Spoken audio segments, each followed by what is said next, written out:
প্রিয় মালয়েশিয়া প্রবাসী, আসসালামু আলাইকুম। আশা করি আল্লাহর রহমতে আপনারা সবাই ভালো আছেন। আমি মালয়েশিয়া শ্রামবান থেকে আপনাদের মাঝে হাজির হলাম প্রত্যেক দিন নিয়মিত মালয়েশিয়ার 1 রিঙ্গিত সমান বাংলাদেশের কত টাকা এটা জানিয়ে দেওয়ার জন্য, সবার পাশে থাকার জন্য। হয়তোবা আপনি কাজ থেকে কোনো শহরে যাইতে পারবেন না, নতুন নতুন আপডেট জানতে পারবেন না। আমার চ্যানেলটি সাবস্ক্রাইব করে পাশে থাকবেন, অবশ্যই নিয়মিত আপডেট পেয়ে যাবেন। আমি প্রথমে দিচ্ছি এনবেল মানি ট্রান্সফার।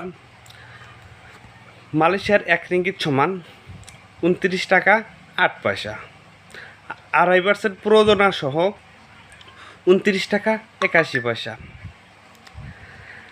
অগ্রণী ব্যাংক থেকে দিচ্ছে 29 টাকা 8 পয়সা, 2.5% প্রযোজনা সহ 29 টাকা 80 পয়সা।